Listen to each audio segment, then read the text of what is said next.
Salut, c'est Trado. Très belle journée de hausse pour le CAC aujourd'hui et qui montre une fois de plus qu'il est très difficile, très délicat et très dangereux de trader contre la tendance.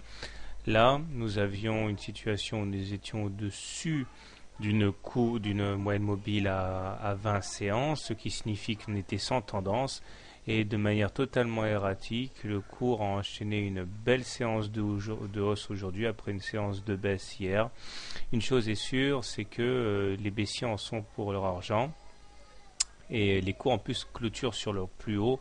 Ça a tout l'air quand même d'une certaine forme de panique chez les baissiers qui ont été obligés de se racheter.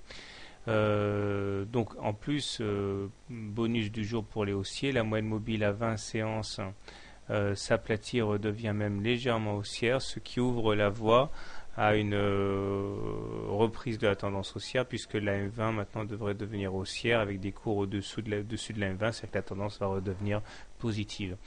En fait, le prochain test sera sans doute pour après-demain, enfin lundi ou mardi, avec une nouvelle tentative de passage au-dessus de la fourchette d'Andrews bleu, sur les 4100, qui correspond également au plus haut à la résistance des 4091 en rouge.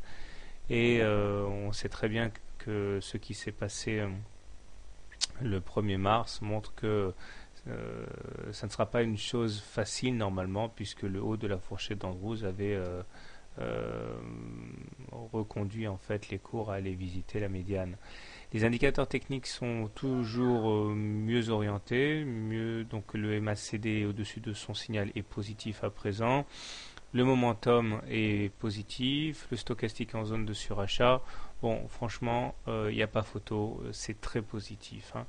Et on en revient finalement à la base du trading, qu'il ne faut pas lutter contre l'unité de temps supérieure. Et quand on vient en hebdo, on voit qu'à aucun moment la tendance a été démentie cette semaine sur l'hebdomadaire, à savoir la M20 est croissante, les cours sont au-dessus, donc c'est vrai que la tendance étant haussière, ceux qui se sont exposés à shorter l'indice parisien étaient nécessairement donc contre-tendance par rapport à l'unité supérieure, et en ce sens c'était dangereux.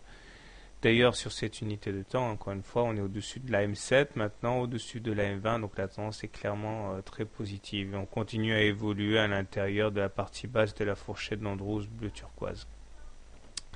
Donc pour le trade en journalier, naturellement, de solutions. Si vous êtes haussier, eh bien vous pouvez tenter de rentrer au contact du canal noir qui continue finalement d'aiguiller les cours. Vous pouvez également, si vous êtes prudent, attendre plutôt un contact avec la M7, et si vous êtes encore plus prudent, vous attendrez le fameux pullback sur la M20 qui n'a pas encore eu lieu et qui aura lieu à un moment ou à un autre. Regardez, ça a été le cas ici. Donc le retour à la M20 se fera à un moment ou à un autre. Si vous êtes prudent, vous attendez plutôt le pullback sur la M20 pour acheter. Si vous êtes baissier maintenant, je pense que le mieux à faire, c'est d'attendre un éventuel échec contre la résistance à 4091 ou le haut de la fourchette d'Andrews bleu pour entrer short. Avant, ça risque d'être un petit peu dangereux parce que là, nous avons un boulevard jusqu'au 4100 par là. Voilà, donc bonne soirée, bon trade, bon week-end et à demain.